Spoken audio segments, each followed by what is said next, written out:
오늘 저희들 읽을 하나님 말씀은 고린도후서 12장 7절부터 10절에 있는 내용입니다. 여러 계시를 받은 것이 지극히 크므로 너무 자만하지 않게 하시려고 내 육체의 가시 곧 사탄의 사자를 주셨으니 이는 나를 쳐서 너무 자만하지 않게 하려 하심이라. 이것이 내게서 떠나가게 하기 위하여 내가 3번 주께 간구하였더니 나에게 이르시기를 내 은혜가 내게 족하도다. 이는 내 능력이 약한 데서 온전하여짐이라 하신지라. 그러므로 도리어 크게 기뻐함으로 나의 여러 약한 것들에 대하여 자랑하리니 이는 그리스도의 능력이 내게 머물게 하려 함이라. 그러므로 내가 그리스도를 위하여 약한 것들과 능력과 궁핍과 박해와 곤고를 기뻐하노니 이는 내가 약한 그때에 강함이라. 아멘. 한국 대중가요 중에 가시나무라는 곡이 있습니다. 하덕규 씨가 노래한 것입니다. 그분이 예수를 믿고 얼마 안 돼서 예수님 앞에서 자신의 마음을 들여다보면서 쓴 곡이라고 합니다. 내용은 이렇습니다. 내 속엔 내가 너무도 많아 당신의 쉴 곳 없네. 내 속엔 헛된 바램들로 당신의 편할 곳 없네. 내 속엔 내가 어쩔 수 없는 어둠 당신의 쉴 자리를 뺏고 내 속엔 내가 이길 수 없는 슬픔 무성한 가시나무 숲 같네. 바람만 불면 그 메마른 가지 서로 부대끼며 울어대고 쉴 곳을 찾아 지쳐 날아온 어린 새들도 가시에 찔려 날아가고 바람만 불면 외롭고 또 괴로워 슬픈 노래를 부르던 날이 많았는데 내 속엔 내가 너무도 많아 당신의 쉴 곳 없네. 자신의 가슴 속에 가시나무 숲이 이루어지고 있다고 그러네요. 그것에 찔려서 본인이 힘들다고 노래하고 있습니다. 오늘 저희들은 고린도후서 12장을 읽습니다. 바울을 만납니다. 바울이 나의 손을 잡고 이야기해요. 나도 힘들었다. 8절에 보면 바울이 이렇게 말하네요. 내 육체에 가시가 있었다고 그렇게 말하고 있습니다. 내 육체의 가시 곧 사탄의 사자를 주셨으니 이는 나를 쳐서 너무 자만하지 않게 하려 하심이라 라고 말합니다. 바울 마음속에 가시가 육체에 가시가 있었다고 하네요. 가시는 뾰족한 것입니다. 그것에 가까이 가면 찔릴 수가 있습니다. 찔리면 아파요. 그리고 그것이 살갗에 박히면 굉장히 아프죠. 고통증이 오지요. 내버려두면은 나중에 썩는 수가 있습니다. 그런 가시가 자신의 육체 속에 있다고 합니다. 아, 이분이 육체 속에 무슨 병이 있었는가 보다라고 추측을 해봅니다. 그래서요, 학자들이 이런저런 설왕설래하고 있습니다. 혹시 안질이 있었던 게 아닌가? 혹은 만성 두통이 있지 않았을까? 혹은 이 간질병 같은 그런 증세가 나타난지도 모르는데 그런 것이 아니었을까? 말라리아로 고생을 한 다음에 후유증이 나오는 것이 아닌가? 이렇게 추측하는 분들도 있습니다. 아, 이건 은유적 표현이라 실제로 육체가 아픈 것이 아니고 또 다른 정신적 고통, 영적 고통일 수도 있다라고 말하는 분들도 있습니다. 당시 사도 바울이 초대 교우들에게 초대 교우들 중에서 이제 공박받는 분들이 있었어요. 바울의 사도성에 대해서 의심하는 분들이 제법 있었습니다. 그것 때문에 힘들어하는 내용이 고린도 특별히 이제 후서에 나와요. 그것을 생각하고 여기서 말하는 가시는 실제로 육체의 고통보다는 정신적인 것, 영적인 것이 아닌가라고 그렇게 말하는 분들도 있습니다. 잘은 모릅니다. 어쨌든 바울 속에 가시가 있어서 그것 때문에 힘들어하고 있습니다. 바울은 그 육체의 가시 때문에 힘들다라고 그렇게 말합니다. 오늘 저희들이 4구절을 읽거든요. 근데 4구절 속에서 약한 것이라는 표현이 4번이나 나옵니다. 사실 4구절은 짧은 건데 그 짧은 것 속에서 그 육체의 가시가 약한 것이다. 그 육체의 가시가 나를 힘들게 한다. 그 육체의 가시가 나를 쪼그라뜨리게 한다라는 뜻으로 표현한 것으로 보여집니다. 아마 이 본문을 읽고 고린도 후서의 전체적인 맥락에서 생각해 보면 그 육체의 가시 때문에 그 바울이 좀 이렇게 쪼그라드는 제한을 느끼는 그런 것은 있었을 것이고요. 그리고 뭔가 한탄스러운 생각이 많이 들은 것 같아요. 그리고 뭔가 좀 우울해하지 않았을까 하는 것을 충분히 추측해 볼 수 있습니다. 무엇 때문에 그랬는지 모르지만 그게 바울의 마음 상태야. 정신 상태, 그 마음의 심리적인 상태예요. 이런 점에서 그 바울의 마음이 우리들도 어느 정도 이해가 됩니다. 사실 살아가다 보면 우리들도 힘들게 하는 게 있습니다. 나를 좀 이렇게 나약하게 만들죠. 지금 내 구절 속에 약하다라는 표현을 4번이라고 말했을 정도로 힘들어 하면서 나를 이렇게 누르는 것들이 살아가 보다 보면 있을 수 있습니다. 그것 때문에 한탄이 막 튀어나오고요. 그것 때문에 우울해지는 우울해지는 것을 경험하게 됩니다. 그것이 어떤 것이냐는 것은 사람마다 다릅니다. 어떤 분들은 그게 실제로 육체의 병일 수도 있어요. 병이 걸려갖고 정말 그게 나를 힘들게 하는 거야. 어떤 분들은 경제적인 것일 수도 있습니다. 누구에게는 자녀의 이슈일 수도 있죠. 자녀가 참 복되게 잘 컸으면 참 좋은데 그게 모두에게 축복인데 그렇지 못한 아픔을 안고 살아갈 수도 있습니다. 직장에서 일이 잘 안 풀려요. 잡 찾는 게 참 쉽지 않네요. 어렵사리 찾아서 직장에 가긴 갔는데 직장 내 갈등 때문에 그것이 힘들 수도 있습니다. 정신적인 고통일 수도 있어요. 누군가 나에게 말을 해주고 그것이 내 마음속엔 굉장히 상처가 됐는데 그 사람은 I don't care야. 그 사람은 잘 나가고 있어. 나는 나 혼자 그것 때문에 굉장히 괴로워. 영적인 문제일 수도 있습니다. 하덕규 씨가 나중에 목사가 되었거든요. 그리고 자기가 신앙 간증한 글을 읽어보면 이 가시나무를 쓸 때 자신의 심정을 이렇게 표현하고 있더라고요. 예수를 믿긴 믿었는데 그리고 교회를 출석하는데 한 3년쯤 됐대요. 여전히 자기 속에 남아있는 죄성 그것 때문에 참 그게 힘들었다. 그래서 성경을 읽고 예수님을 받아칠 때 내 마음속에 있는 죄성을 어떻게 할 건가? 그것이 나를 여전히 찌르고 있는데 어떤 그 가시나무 같은데 그걸 어떻게 할 건가? 하는 심정을 그렇게 가시나무라는 곡으로 표현했다고 합니다. 이런 아픔 우리들에게도 있습니다. 우리들에게도 가시이가 있고요. 어떤 사람은 진짜 가시 하나야. 근데 어떤 사람은 가시나무가 2-3개. 어떤 사람은 정말 가슴 속에 하덕규 씨가 표현한 것처럼 무성한 가시나무로 둘러싸여서 이 속에 있어서 힘들 수 있어. 자기만 힘든 게 아니라 다 힘들어. 그것 때문에 이제 그럴 수 있죠. 이제 그 마음 가지고 이 본문을 읽어보면 바울의 마음이 느껴져요. 바울이 내 속에 내 육체에 가시가 있다라고 말하는 것이 곧 내 마음이고 그리고 그동안 나의 상황임을 알게 됩니다. 그런 의미로 바울을 읽어보면 그러면 바울이 그 마음을 가지고 어떻게 했을까? 내가 아파서 내 마음속에 가시가 있고요. 가시나무가 막 무성하게 있을 때 어떻게 했을까 하는 질문을 던지고 질문을 가지고 오늘 본문을 들여다보면 바울이 어떻게 했는지 알 수 있습니다. 바울이 하나님께 기도합니다. 8절에 보면 그 문제를 가지고 3번을 놓고 하나님께 기도했다고 합니다. 그 기도에 대해서 하나님이 응답해 주셨어요. 응답한 내용이 9절 앞부분 상반절에 나옵니다. 우리 앞에 있는데 다 같이 읽겠습니다. 시작. 내 은혜가 내게 족하도다. 이는 내 능력이 약한 데서 온전하여 짐이라. 이게 오늘 중심 구절인데요. 우리 좀 큰 소리로 읽으면 좋겠습니다. 우리 온라인으로 예배 참석하는 성도님들도 제가 듣지 못하지만 집에서 큰 소리로 읽어주시면 고맙겠습니다. 다 같이 다시 한번 시작. 내 은혜가 내게 족하도다. 이는 능력이 약한 데서 온전하여 짐이니라.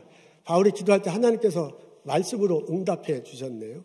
그 응답한 내용이 나옵니다. 은혜가 내게 족하도래요. 그럼 그게 은혜가 내 은혜야.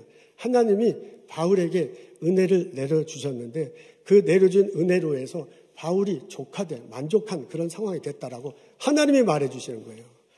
그러면서 그걸 좀 더 풀어서 설명했는데 뭐라고 그러냐면 내 능력이 약한 데서 완전 온전해짐이라 라고 그렇게 얘기했습니다. 약한 데서는 말하는 것은 바울에게 약함은 지금 가시죠. 그러니까 하나님 입장에서 보면 너 약한 것, 너의 가시 속에 내가 이제 내 능력이 나타나는데 그게 이제 온전한 거다. 그런 말이죠. 온전하다라고 번역했는데 NIV는 perfect로 나왔어요. 완전한 거야. 그러니까 이런 것을 이렇게 놓고 본다면 하나님이 이런 뜻으로 말한 것으로 풀이할 수 있습니다. 바울이요, 가시 때문에 하나님께 기도할 때 하나님께서 뭐라 그러냐면 내게 너 가시 속에 내가 임했어. 그리고 내가 그 가시 속에서 능력을 나타냈는데 그 능력이 퍼펙트한 거야. 하나님의 능력이 온전하게 완전하게 나타났으니 너는 그거에 만족해야 된다라고 지금 하나님이 바울에게 말하고 있습니다. 제가 어렸을 때 저희 아버님이 목사님이셨다 그랬잖아요. 교회 옆에 약대 감리교회라고 했는데 큰 가시나무가 있었는데 거기에 높은 데 거기 올라가고 하는 것을 재밌게 했어요. 그래서 제 동생하고 올라가다 하다가 하루를 가시에 찔렸는데 이 손이 큰 가시가 찔려가지고 얼마나 아프든지 올라가다가 밑으로 내려와서 막 우니까 저 바로 위에 누님이 나보다 2살 많아요. 3학년 여학생인데 내가 우니까 얼른 와가지고요. 그 가시를 뽑아줘요. 뽑고서 아까진기라는 거 아세요? 우리 어른들은 아실 거야. 젊은 사람들 모르더라고요. 아까진기가 소독약이야. 그 일본 말인가 본데 소독약인데 색깔이 빨간 거예요.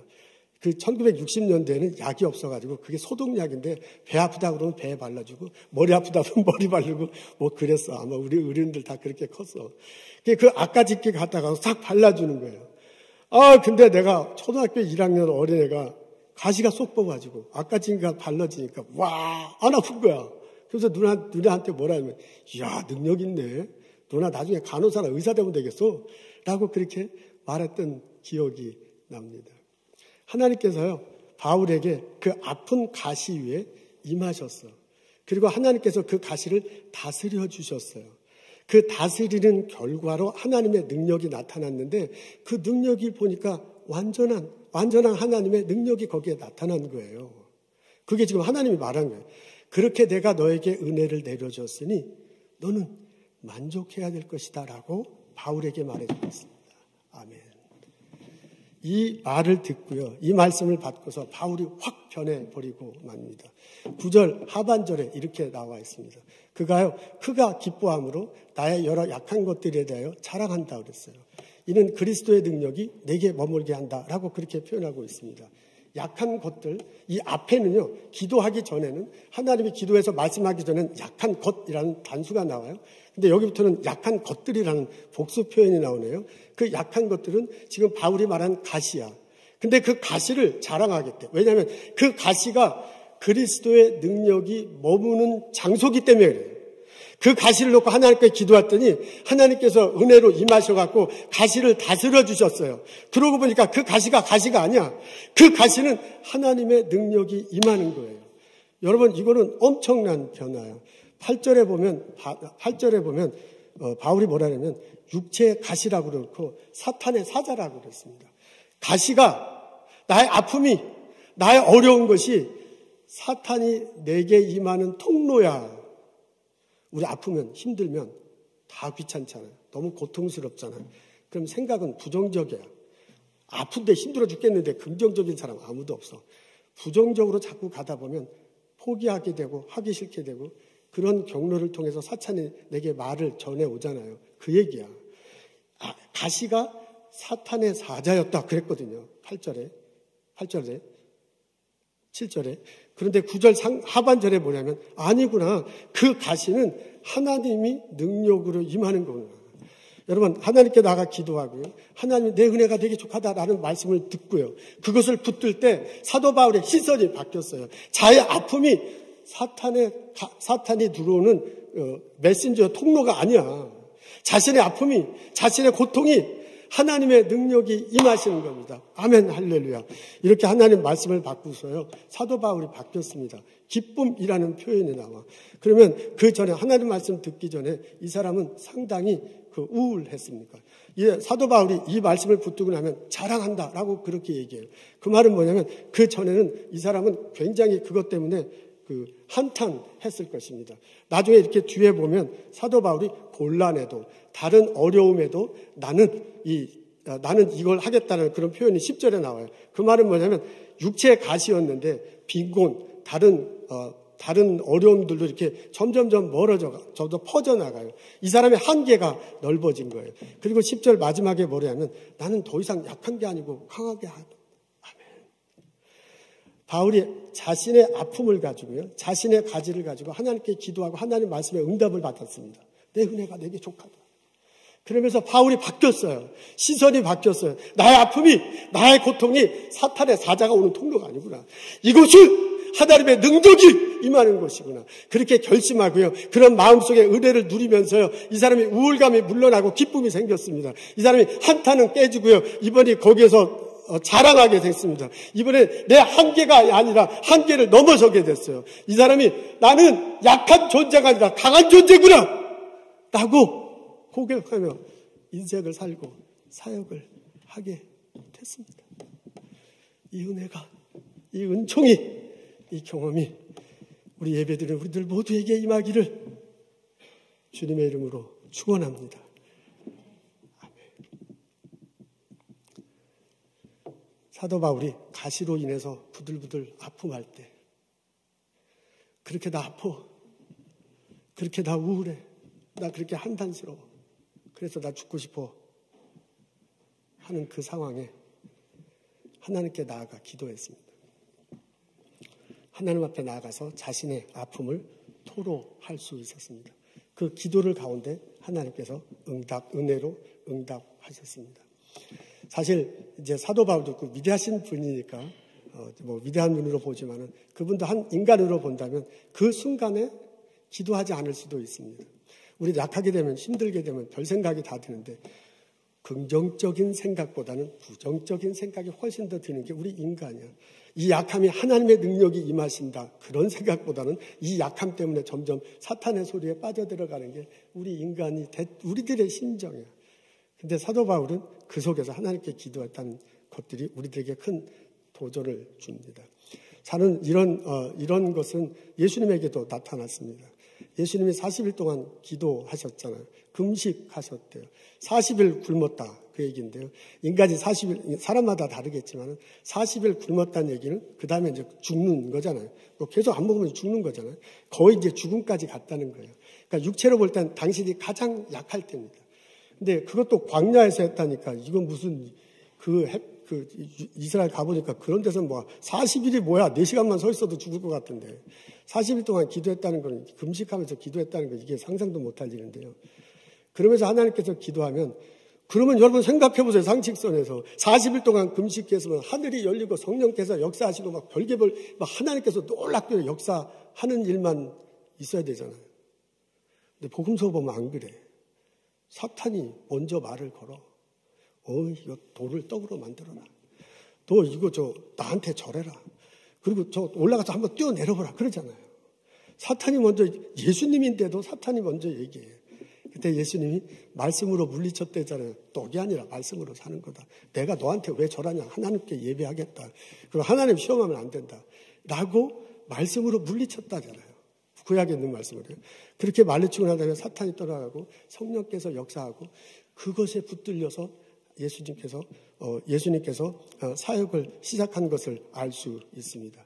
심지어 예수님에게도 사탄이 와서 말을 걸고 자기 쪽으로 끌어가는데 바울에게도 그걸 경험한 거거든요.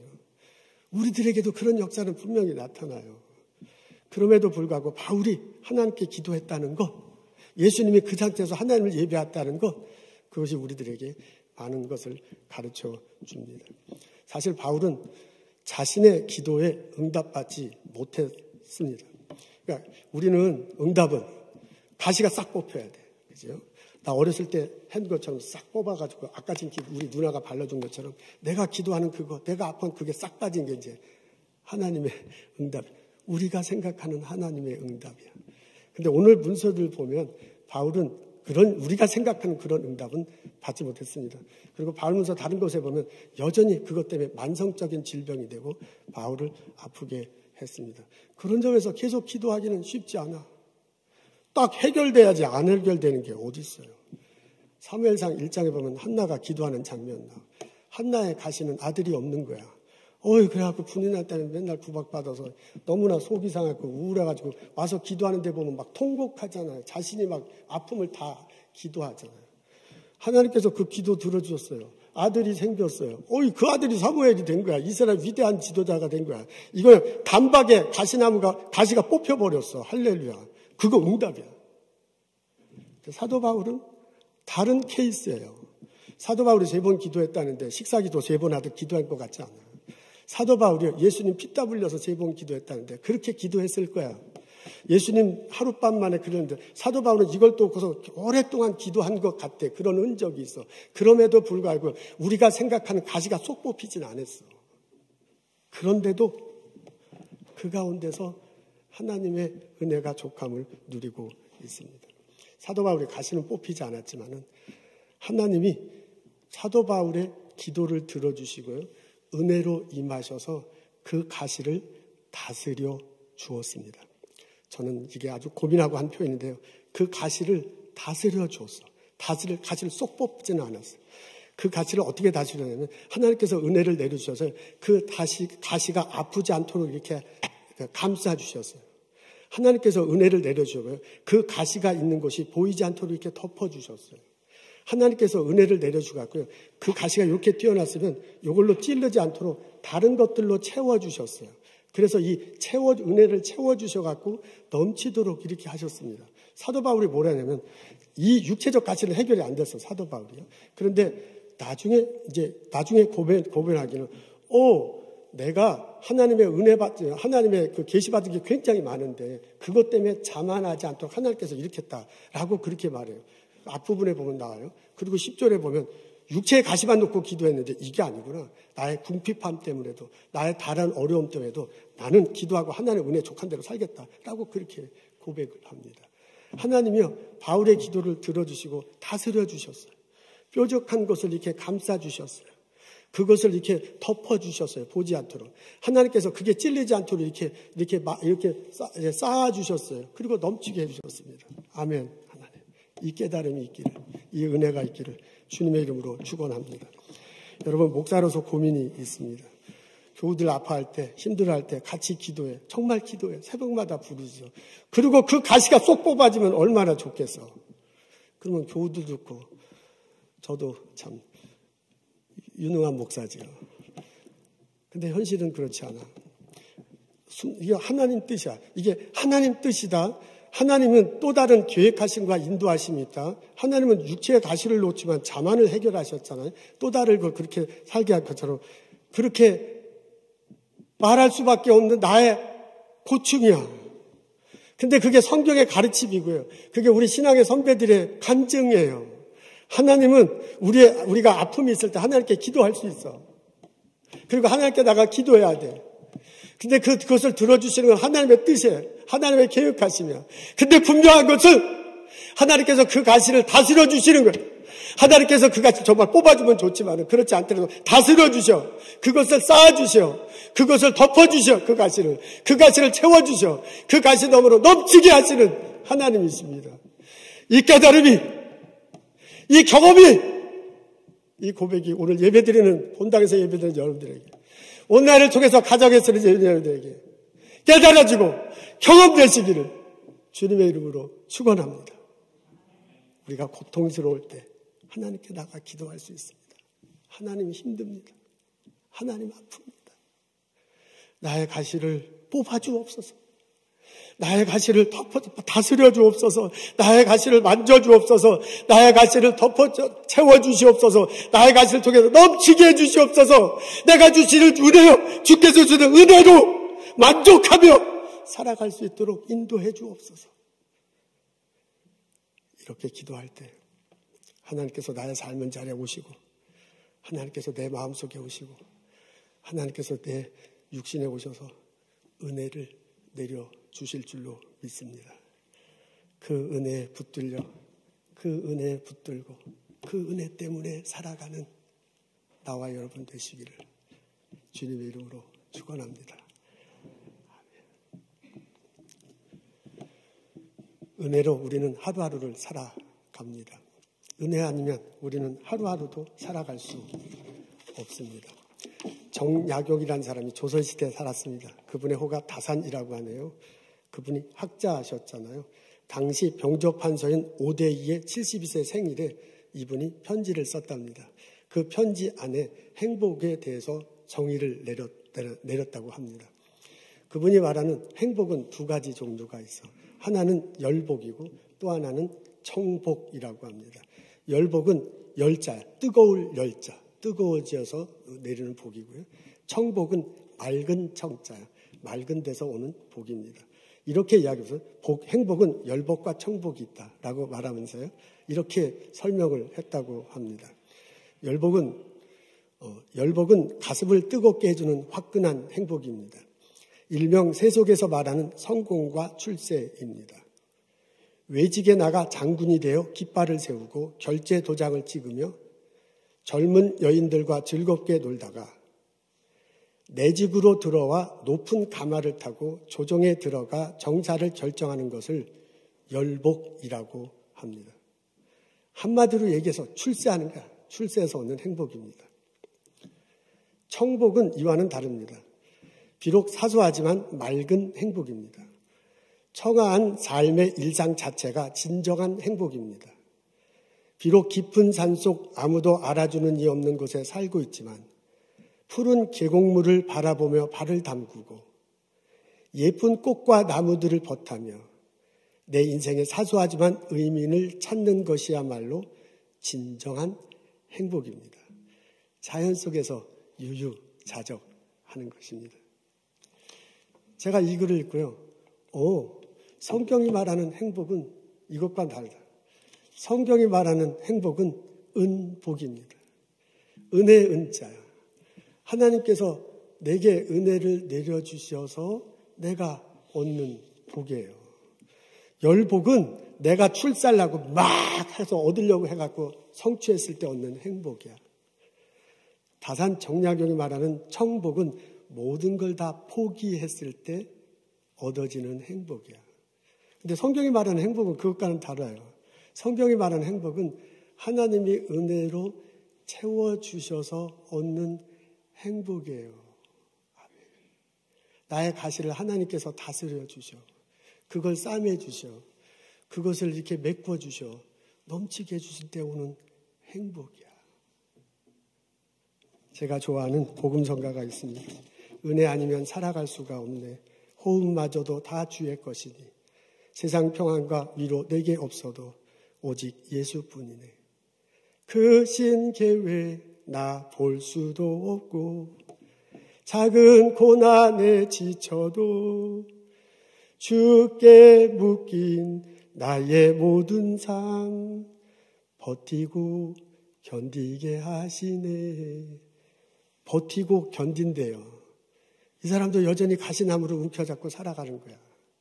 은혜 아니면 살아갈 수가 없네. 나의 모든 것 다 주께 맡기니 참된 평안과 위로 되게 주신 주 오직 예수뿐이네. 하나님께서 내려주시는 은혜. 하나님께서 내 가시 위에 내려주시는 은혜. 하나님께서 내 삶에 부어주시는 은혜. 그 은혜로 붙들고 살아가는 나와 여러분 되시길 주님의 이름으로 축원합니다. 기도하겠습니다. 하나님 힘듭니다. 하나님 아픕니다. 내가 힘들어서 우울해지고 내가 힘들어서 한탄만 나오고 내가 힘들어서 막 죽고 싶습니다. 주님 저에게 은혜를 부어주옵소서. 하나님 저에게 가시나무를 가시를 다스려 주옵소서. 하나님 그 가시를 싸매주시고 그 가시를 덮어주시고 그 가물에게 넘치도록 은총을 내려주옵소서. 그래서 내 마음이 기쁨에 가득 차게 하시고 그래서 내가 그 아픔을 자랑으로 여기게 하시고 내가 그 한계를 뛰어넘게 하시고 내가 주께서 주는 은혜로 날마다 살아갈 수 있도록 복을 내려 주시옵소서. 예수님 감사합니다. 예수님 이름으로 기도합니다.